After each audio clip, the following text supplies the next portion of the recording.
অজ্ঞানতা হানছে আঘাত, অস্ত্র তোমার কই, অস্ত্র তোমার লেখাপড়া, অস্ত্র তোমার বই। এই শীর্ষককে সামনে রেখে টিবিএসসি ও সিবিএসসি বোর্ডের মাধ্যমিক ও উচ্চ মাধ্যমিক পরীক্ষায় প্রথম বিভাগে উত্তীর্ণ ছাত্রছাত্রীদের সম্মান জানাতে ভারতের ছাত্র ফেডারেশনের পক্ষ থেকে কুমারঘাট কোঅপারেটিভ হল ঘরে 21 এবং 22 জুন দুদিন ব্যাপী আয়োজিত হয় মেধা সম্মান অনুষ্ঠান। উক্ত এই অনুষ্ঠানের প্রথম দিনে উপস্থিত ছিলেন প্রাক্তন রাজ্য সম্পাদক নির্মল বিশ্বাস, প্রাক্তন রাজ্য সম্পাদক মণ্ডলীর সদস্য নারায়ণ নম দাস এবং দ্বিতীয় দিনে উপস্থিত ছিলেন ভারতের ছাত্র ফেডারেশনের প্রাক্তন রাজ্য সভানেত্রী নীলাঞ্জনা রায়, রাজ্য সম্পাদক মণ্ডলীর সদস্য শানুনাথ সহ অন্যান্যরা। ছাত্রছাত্রীদের ভবিষ্যৎকে কেন্দ্র করে এই অনুষ্ঠানে বক্তব্য রাখেন ভারতের ছাত্র ফেডারেশনের নেত্রী নীলাঞ্জনা রায়।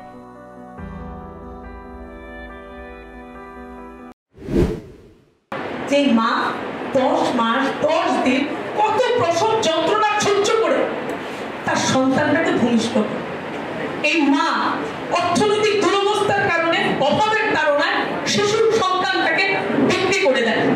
এবং আমার রাজ্যের বিপ্লবী মন্ত্রীরা বলছেন রাজনীতি ছেড়ে দেবো, এই রকমের স্ট্যান্ড বের করতে বলে। নিরঞ্জনের এখন তো ছাড়া উচিত।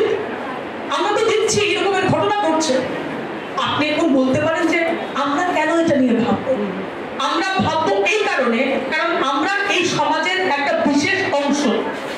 আমরা ভাববো এই কারণে, কারণ আগামী দিন এই সমাজের আমরা একজন পিলার হব। কেউ ডাক্তারিতে, কেউ ইঞ্জিনিয়ারিংয়ে, কেউ ক্লারিক্যালে, কেউ টিচার্স এর ক্ষেত্রে, কেউ পুলিশের ক্ষেত্রে। এই কারণে আমাদের ভাবতে হবে। আজকে থেকে যদি মনে করি এটা অন্যদের ব্যাপার, আমার কি, এটা মা বাবু নয় রান্না করে একটু আলোচনা করবে। জিনিসের দাম বেড়েছে, বাবা বলবে কম করে করো কারণ বাজারের দাম বেড়েছে। মা তখন ঘ্যান ঘ্যান করে বলবে হ্যাঁ আমি কিভাবে করি তুমি বুঝোনি। এটা মা বাবার আলোচনা না, এটা সরাসরি আমার উপর আসছে। কারণ আমার বাবার অর্থনৈতিক উন্নতি বাড়ছে না, কিন্তু আমার বাজার মূল্য আকাশচুম্বী হচ্ছে।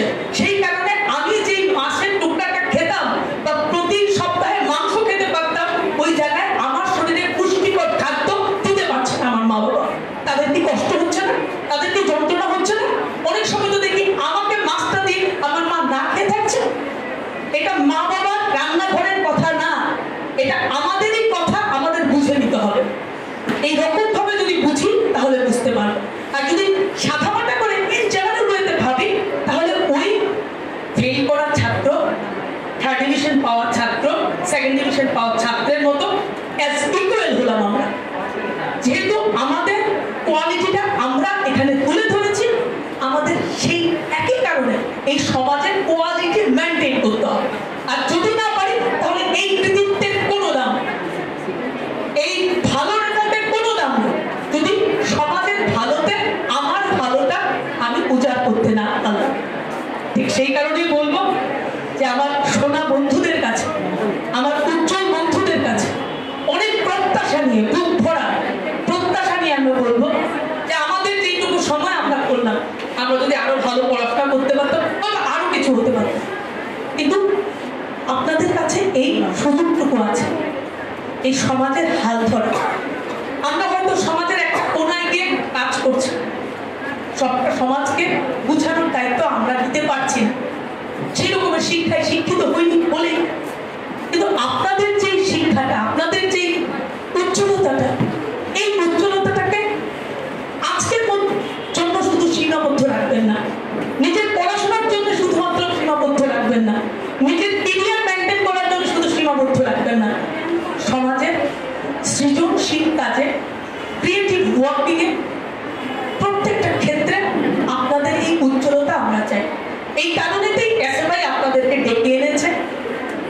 কি কলম দিল না ভুল দিল এটা গুরুত্ব না, আপনাদের ভ্যালু, আপনাদের গুরুত্ব, এই সমাজে আপনাদের আগামী দিনের তাৎপর্য আপনাদের মগজের চিন্তনে ইনসেক্ট করার জন্য এসএফআই এই প্রোগ্রাম করছে।